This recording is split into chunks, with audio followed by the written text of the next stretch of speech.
Well, good evening and welcome to this Monday, April 12th edition of the Girls Play 2 program. I'm joined by members of the Pembroke Hamilton Club Lady Zebras. They're, I want to say, under 11 team, am I right? Yeah, under 11 team. First of all, I want to allow them to introduce themselves, and we're going to start with Antoinette. My name is Antoinette Berry, and I'm 10 years old. Okay, and now, here we go. My name is Zaya Hart, and I'm 10 years old. Okay, let's come down. I'll come to the coaches last. My name is Malaya Curtis, and I'm 10 years old. Okay, and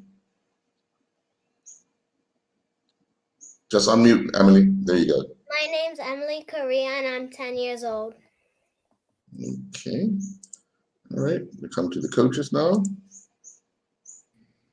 Don't say age. Don't say age. I don't know what I am. Okay. And coach? Coach Ibu Berry, and I'm just a little bit older than Antoinette. Not a problem. First, let me start with you, Ibu, because this has been your club forever and ever, amen. But giving back, especially to young females, how important is it that clubs rally around the girls' side of football, because the boys always seem to kind of get what they need, and the girls kind of struggle without that extra push from people such as yourself? Right. Well, girls like boys are part of our community, so they wanted to have a place to play football, so we opened our gates, basically opened our arms to the girls to come and play football. Quite a few of them initially started out playing with the boys, but as the years went on, the BFA started the girls league, so they started out as under sevens, a lot of these girls, and they've been around since. Now let me get into Antoinette. What got you into football? So my dad was originally coaching, and my mom thought it was cool that she would bring me in Pee-wees. Okay. And what do you like about football? I like that they have a lot of people to support you, because if you don't win a game, it's all right. And it's a team game, so we're all in it together. Okay, great stuff. Great stuff. And Ms. Hart, what do you like about football? I like learning new skills. Okay. What are some of the skills you like to learn? What have you learned? I have learned a lot. I don't know what the names, but it's a lot that I learned. Okay, good stuff. Good stuff. And what about you? Okay, right here. Okay, Leah. What do you like about football? I like that. I like what we learn about. I like what we learn and the techniques. Okay, all right. We'll get into more of it very soon. Not to worry. And Miss Correa, what do you like about football? I like just how we play and how much fun it is to play. Okay, great stuff. Now, Mr. Augustus, you come from a player officiating, now coaching background. I know you started out with Cedar Bridge Academy's girls, but now you're down in a development side of the game. How challenging is it for you? It's not that much of a challenge, I would say. It's the same. Cedar Bridge, at Cedar Bridge, I was with girls that basically the first time I ever playing football, like I've even looked at a football, to girls these girls have been playing since knee-high to a grasshopper. So it's still the same. It's the development is still there. I enjoy coaching. Emily, let me ask you, what position do you play, and why that particular position? I play defense, and I think I play that position because I'm really good at like getting the ball. Okay, you're a ball winner. Okay, all right. Know your position. Know your position. Leah, what position do you play? I usually play up top, but sometimes I play everywhere. Okay. When the coaches are you comfortable in moving around? Yes. Yeah. Okay. All right. The coaches are what? Your coaches are listening. What about you, Miss Hart? Really, what position do you play? I play all around the field, but I mostly play midfield. Okay. All right. Are you an aggressive player, or are you one of those that like to play the ball around? I'm both. Okay. Okay. All right. What about you, Antoinette? What position do you play? I play defense, and I think it's because I'm rough and tough. Oh, rough and tough. Okay. Nothing wrong with that. Even when you have a young team and you're trying to, I guess, instill a structure, how challenging could it be from an aspect of you still have to show a lot of patience because they are still going to learn. Yeah, so the structure comes from them playing from peewees. We've had quite a few of them started when they were. My daughter Antoinette started when she was 3. I think Zaya might have started when she was 4, and they've been playing for a long time. So at each age group, they learn a different set of skills. So by the time they get to under 11s, a lot of the stuff is there already, and we're just building upon what's already been set in place by some of their previous coaches. Yeah, and obviously a lot of people admire what goes on at PHC and the philosophy and the like. But when you look at how often do you guys as coaches throughout the entire program meet to ensure that whatever messages is coming from that development side and to grow it goes right through the entire program? So like we have monthly coaches meetings Hmm. that's set by the TDC, but within, let's say, the under 11s, myself and Antoine talk all the time. There's another under 11 team that was already on your show already, which was comprised of Coach Corey and Blaine Bean as the coaches. Yes. And we have our own separate chat, and we bump ideas off each other. A lot of, during the once the season stopped having games, we were actually having little scrimmages between the under 11. We are the under 11 whites, and the older team was under 11 blacks. So we had small enough numbers where we was able to play games. So we always bumping ideas off each other and seeing what we can do to create a better platform for these girls. Okay, great stuff.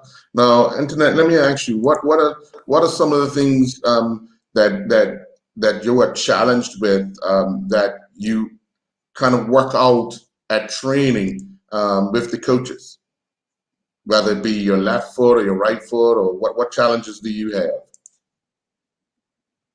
I really want to learn how to kick the ball properly, because I normally kick the ball with when I'm shooting, I pass it into the goal, and I want to learn how to shoot. Okay, all right. That comes with time, not to panic. What about you, Miss Hart? What are some of the things you are challenged with? I want to get better with my left foot. Okay, all right, cool. And Leah? From shooting from far distance and working on my left foot. Okay, yeah, cool. And Emily? I work with my left foot and trying to if I have time, I keep the ball and look around for passes. Okay, good stuff. Antoine, when you would have first gotten to PHC, what were some of the things that you and Ibu talked about to ensure that the PHC philosophy was one that was going to be continued on, even if he couldn't make training one day?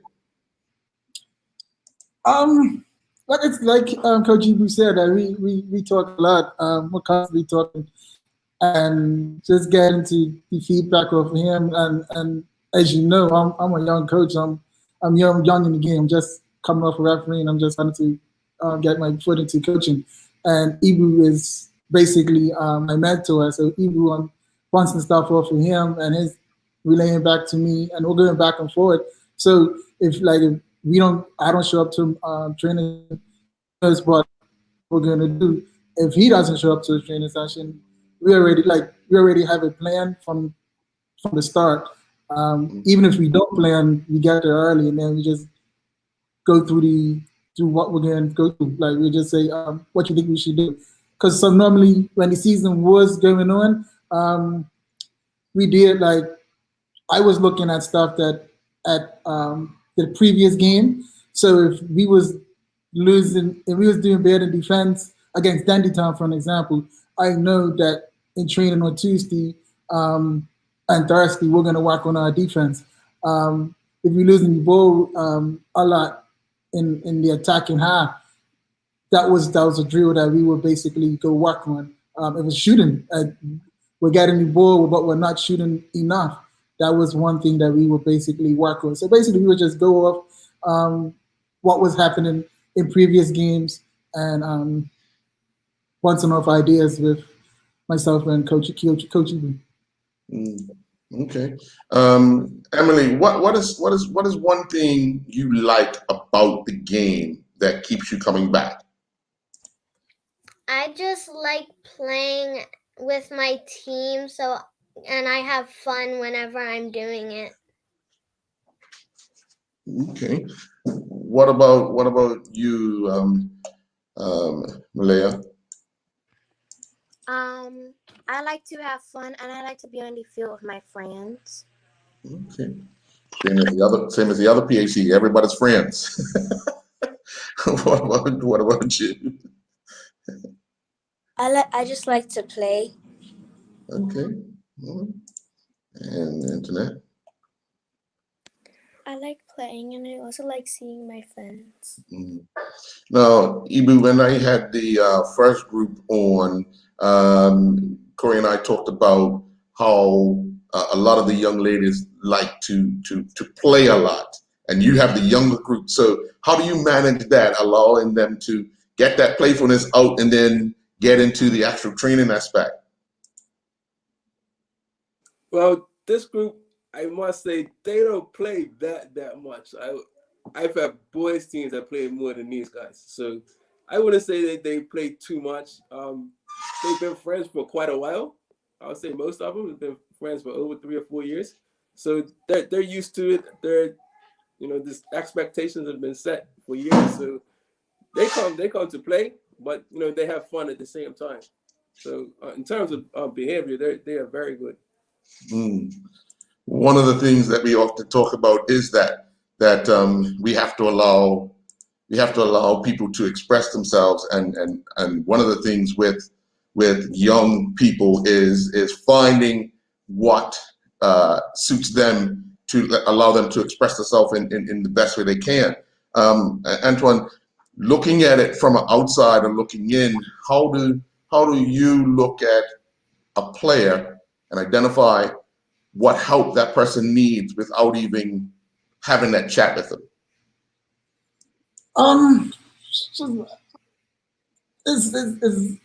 There's a lot of ways that I do it. A lot of ways that I've seen other coaches deal with it.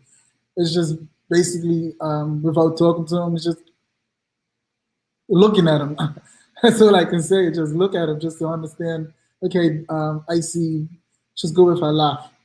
Let me see if it's just better with her right. Like, yes, her left foot is her weaker foot, but she's pretty good with her left. So stuff like that. And also look at how you are a defender, or you are a striker, but let's try you in the defense. Like, let me put you in the defense to see if you're a pretty good defender. And then sometimes you realize that some of them are better at defense or in the midfield than a striker. So it's a lot of ways. If hypothetically, you say you have a small team, Ibu, how do you set up a training session if you because what at that age what are you playing, 7-a-side? Yeah, we're playing 7-a-side, and our team generally have about, let's say, 7 people come to training. Okay. So our roster's not that big. I think we started out with 10, but there was a few people that had dance that clashed with our training times and things like that. So what you see here is the nucleus that come to training pretty much every week, plus a few others. So yeah, sometimes we could have 6. So we know that we're gonna have small numbers, but in essence, it's good for us because we could really focus on them personally, so that we know these players very well now and what they can and what they can do better at, and in terms of behavior wise, we know what things that some people are good at and some people are not so good at. So yeah, having a small team, it's kind of a benefit because also during games they all play and they play more than a team that has a full allotment on the roster. There's no headaches for the coaches either in Right. terms of having people on the bench. At most we have 1 or 2 on the bench during a Saturday. Okay. All right, Malaya, you're the coach for the day. Give me 3 drills that you like to make sure that they are in for a training session.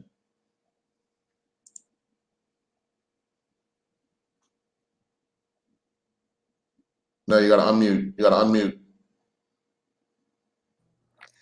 Basically, we would go for a run. We would do toe taps and basically other things, but I can't remember most of them. Okay. All right. It's hard. You're the coach. Give me 3 things you're gonna do for a training session. A run, toe taps probably, and cutbacks, like different type of cutbacks. Okay. All right. Nothing wrong with that. Okay, Ms. Antoinette. You're the coach. We would run, do ball mastery, and shoot. Okay. And last but not least, Emily. We would run. We would probably do some dribbling and shooting. Okay. As a defender, you want to shoot? Yeah, because I really like shooting, but sometimes I don't get the chances. Okay. All right. Okay. Nothing wrong with that. It's all about the game itself. All about the game itself. Obviously, even with a small group, having them mix around in different positions, is that one of the ways you guys help develop the young people right from the start? Yeah, because they can understand the game fully at that point. And as Coach Antoine mentioned, we had one player in particular that stands out in the game we had in December. We had her play down the back, and like she was awesome that game. And she hadn't played there. She played basically every other position in goal, up front, midfield, on the wings. But we decided to put her down the back in one game, and like she really blew us away in terms of how good she was. So it's definitely a benefit to all the players. They're only 10 years old. So at this point, there's no point in focusing on one position, but kind of like making the players understand the game fully and just have all-round skills. Because if you have skills, let's say, that you can play in every position, by the time they become 12, 13, 14, they'll have a lot more options than just maybe a specialist. And if let's say you join a college team that has 4 really good strikers and you're a striker, and you might not be able to get on the team because you're only good at one position. So we want everybody to be able to play different positions to open up their options as they go further on into the game. Good stuff. That's a positive. Learning those positions. Antoine, when you're looking at it, and obviously you guys do talk a lot. how does that play out for you, making sure that somebody is comfortable in a position that they don't normally play in, even if it's for a shift, like a 5 or 10 minute shift? Like you said, it's fun. Actually, it's fun with. It's very easy. I would say it's fun and easy with them with the numbers that we have, and also I can see sometimes that some of the girls, I call them young ladies actually, that don't want to play in that position. Like they don't feel comfortable. They're just going through the emotions. So Coach Hebrew is more strict to them. It's like, no, I want to change him and say, well, let's put him back on the wing. Coach Hebrew is like, no, we're gonna keep him in the defense. Like it's very easy, but it's I see him as, like I said, as a young coach. I'm trying to understand him and listen to him, but I see also that we do better sometimes when another players and when that players in a different position. So like Coach Ibu said, one of our players, she's normally our goalkeeper, and actually two of our players, one normally plays in the midfield and the other one's in the goal, and we switch them vice versa. And we had to tell one midfielder player like, look, we like you in goal, and the goalkeeper, we had to tell her like, look, we like you at defense. And once we made that decision, once we made that swap, and actually we had an excellent game that particular game. It was against the Blacks actually, and Blacks were basically undefeated. Blacks were dominating the whole season so that time until they got us. And Coach Ibu and myself, we saw that the changes that we made frustrated the PAC Blacks very much. And we did lose, but it was just the margin of goal that we lost. We just lost by 1 goal, but like I said, the Blacks were dominating the hill, beating teams 4-5-0, and look at us. We took the Blacks to the limit because we made them decisions of. We saw that we felt that some of the girls, some of the ladies needed to be in this position. Right. We've been joined by Ms. Simmons. Good evening. Can you introduce yourself and tell us your age? Good evening. I'm 10. Okay. What's your name? Natural. Natural Simmons. How are you? Good. What got you into football? Well, I like to do a lot of running and dancing and sports. And my daddy plays football. So he kind of wanted me to do it at first. And then I actually tried it and I liked it. So I just kept doing it. Okay. And what position do you like to play? I like to play striker. Okay. Are you scoring many goals or? Yeah, sometimes. Sometimes. Okay. All right. Okay. Good stuff. Welcome. I think internet's dropped out. Oh, she's back. She's back. Here we go. Okay. So if what are some of the things you guys like to do in training? You know, the coaches set up different drills at different times and so forth. But what is some of the things that you really like to do in training, Emily? I like shooting, and sometimes I just like to pass if we're doing a passing drill. Okay, all right. And Antoinette, what are some of the favorite things you like to do in training? I like doing piggy in the middle. Okay, all right. Okay. Malaya? Did she go off? I think she hit the exit button. Okay, try you, Miss.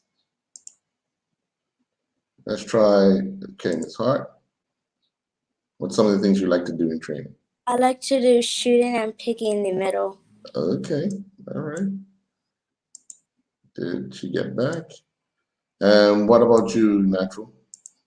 I like to do piggy in the middle. Okay, all right. Malaya, we lost you there for a second, but go ahead. I like to do shooting drills and dribbling. Okay. Now, Coach Ibu, you mentioned the challenge of the dance and the other things that young ladies like to do. How challenging is it for you guys to consistently have training, have games, and all of the like, and balance it out for the young ladies? But I think it's a good thing that they do other sports too. You know, dance can help you play football. Mm, Football can help you do dance. Running can help you play football. Football can help you run. So again, just keeping people's options open is a good thing. Also, I would say the downside is that we do lose a few people because of that, because of the mhm. training times and the dance sessions at the same time. So that would be a downside. So we might lose one or two players because of that. But overall, for me, I definitely encourage people doing multi sports. I think, especially at this age, this is the time to try it all. Yeah, definitely, definitely. Now I'm going to ask you, young ladies, what other sports do you like, or what other things are you into? I'm going to start with you, Ms. Hart. Are you into other sports and probably something else? I like to do dance. Okay. Are you with a club? No. No. Okay. All right. Cool. What about you, Emily? I like cricket because I used to do it, and yeah. Okay. Cool. Natural. Let's try it. I like to run. Okay. Are you with a club or you just do it on your own? I was. Okay. All right. Cool. Antoinette, are you into anything else? I run and I used to do dance. Okay. All right. Cool. And what about you, Malaya? I like to do dance. Okay. All right. Um, looking at how these young ladies are developing. Ibu, I have to go back to you because you've probably been around them the longest. But watching them develop, where would you say the progress is for the majority of them in your group? Well, I'll start back from when they first played in the girls' league. I think it was about maybe 3 or 4 years ago now. Most of them played, like I said, with the boys. So the girls' league, I believe, started like mid-season. So they had already signed up with the boys' team. So I think the first games were in January. So they had played half the season with the boys' teams with Coach Eddie and Coach Kevin. And then this girls' league started up. So what happened was that they were playing in the boys' league, and then in the afternoon after the boys' games, they were playing in the girls' league. They were under sevens at that time, and there was no under seven girls league. So they played with the under nine against the under nine girls. So they were about 2, maybe 3 years younger than the eldest people in that age group.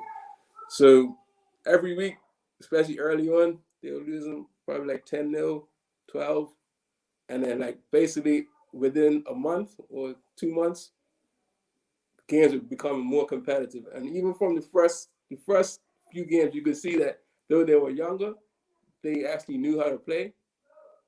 They got the concept of the game down, and they were at that time they were very aggressive for their age. And I think it was because they were playing with boys for a few years, and then as the years went on, because they basically stayed as under nines for maybe 3 years. So every year they got better. Mm, So in their last year of under nine football which was last season, um, though they didn't have the capital tournament, they won the women's symposium tournament.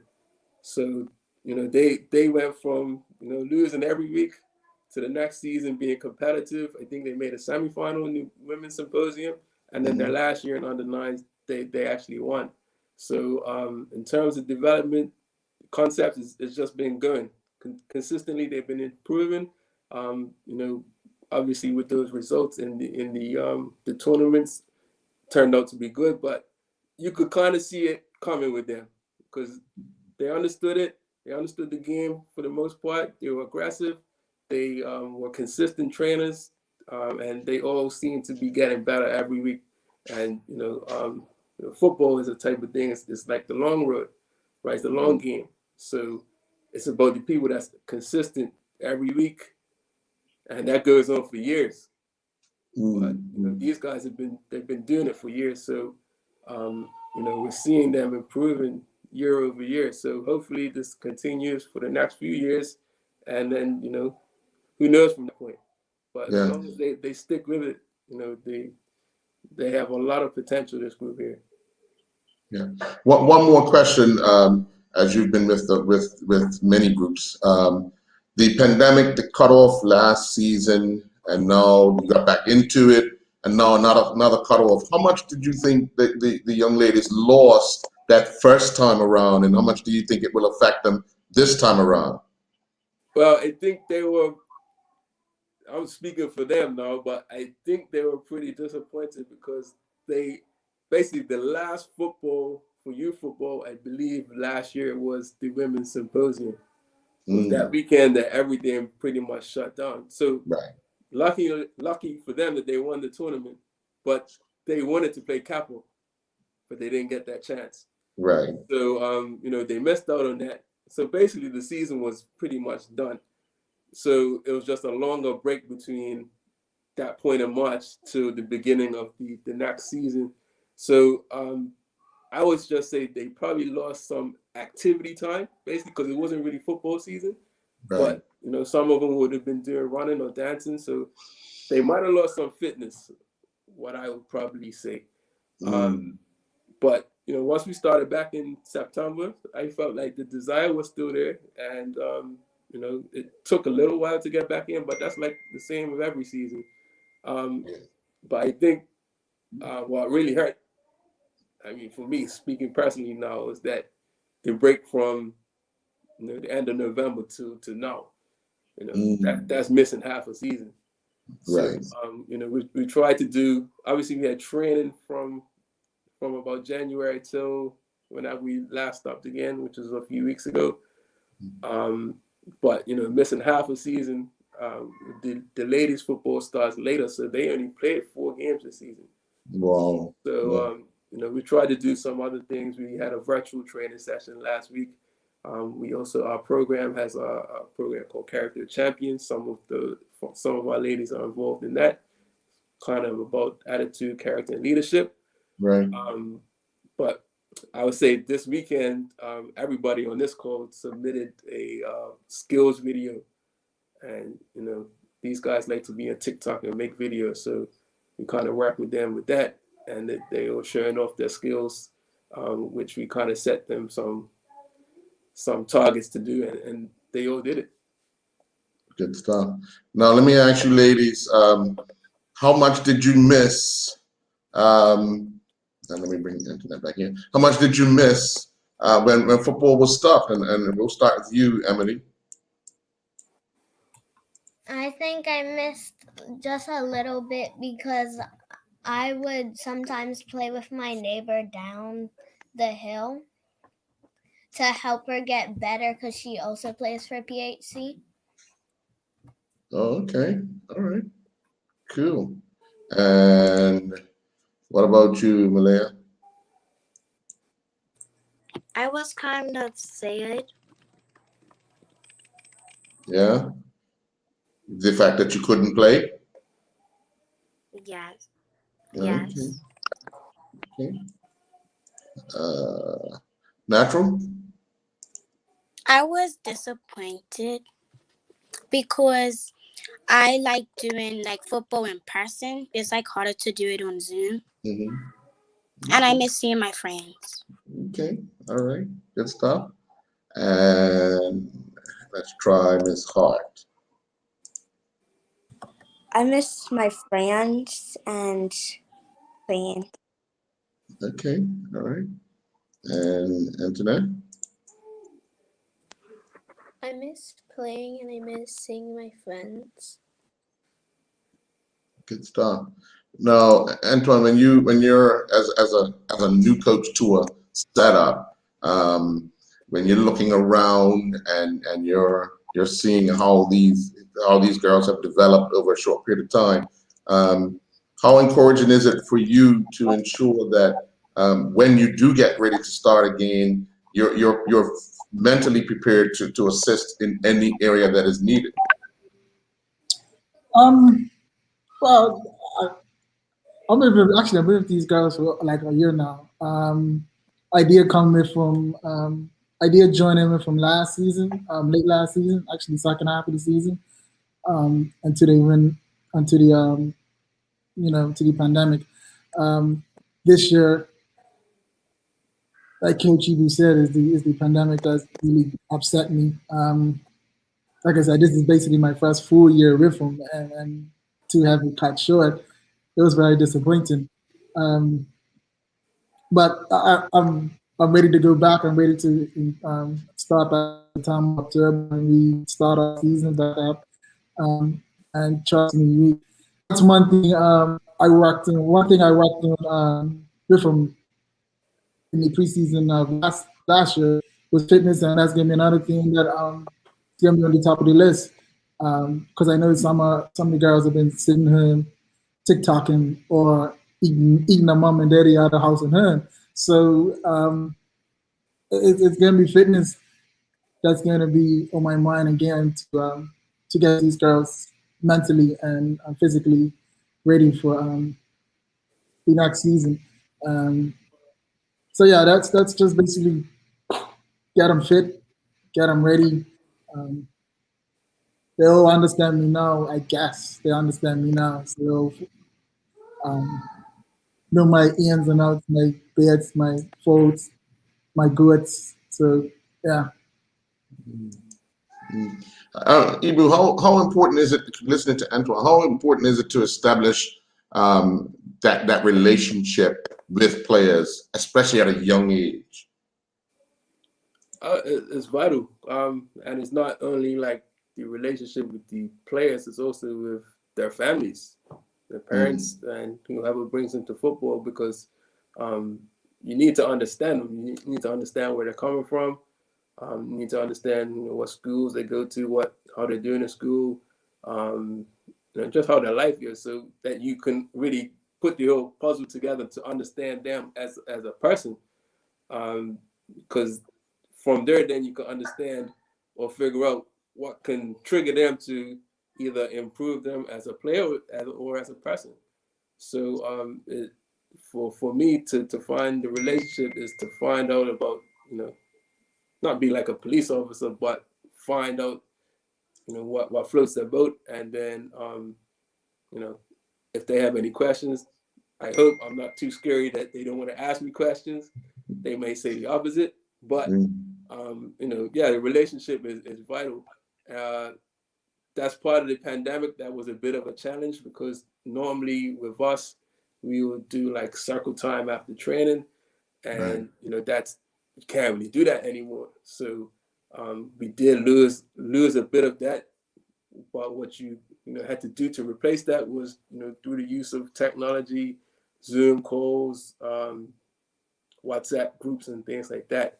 So that was one downside to the pandemic. But what this pandemic has made us, everybody do, is just adapt. So we adapted and moved forward. Natural, can you explain what type of person you are outside of football? Well, do you mean like the things that I do outside of it? Yeah. Oh, well, sometimes on Sundays I do hockey, and I normally do dance during the week, but I haven't been doing it right now. And I also run. Right. Okay. And what are you one of those type of people that are self-motivated, or you need somebody behind you saying, "Come on, we got to go do this"? I'm self-motivated, but sometimes my mama likes to also do that, like motivate me. Thank you, mommy. What about you, Malaya? What type of person are you outside of football? Well, usually I'll just be talking to my friends. Sometimes my mama would tell me to get out the house with her, so I would just go with her. most of the time. Okay. Cool. What about you, Antoinette? What type of person are you outside of football?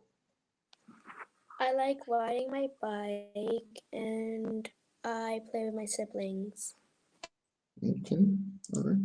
And Ms. Rabbit? I'm sorry, Ms. Hart. I'm sorry. Ms. Hart. Sorry about that. I just talk to my friends, Okay. and sometimes I'll go outside. Okay. All right. Cool. And Emily? I would ride my bike with my friends and sometimes play badminton and frisbee and maybe a little bit of volleyball and football. Okay, versatile. Versatile. What would you say you have the most fun with out of all those things? Probably either volleyball or football. Okay, all right. Antoine, with them doing, well, you've heard them how they are outside of football, what they like to do. How much do you guys incorporate that into sort of a training session or just a talking session? Well, yeah, like Coach Ibu said that last week we did have a Zoom session and we just basically had a talk to understand what's going on, how they're feeling, how is school. So we just had a conversation with them. It was short, but we still understood that we still get to know them and get to relate with them. During training session, it's fun. So many times they crack jokes and what we get into them, and sometimes they crack jokes on us as well. I know particularly me. So yeah, it's a lot of stuff that we've learned through from them. I've learned a lot from coaching with these young ladies about myself.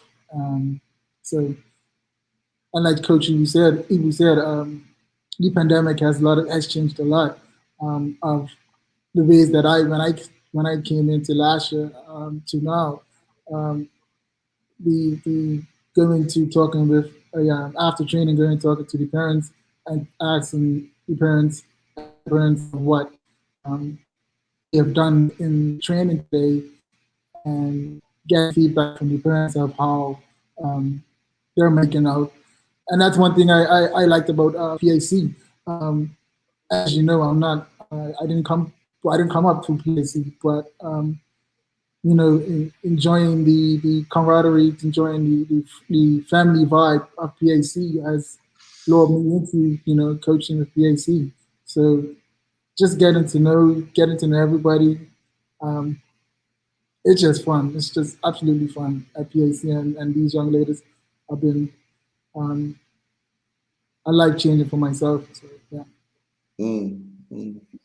Well, I know having this chat with these young ladies and you coaches as well, I understand a lot more about PAC, especially after doing the first group. Coach Ibu, does this group here age out next season, or do you move with them? How does that program work?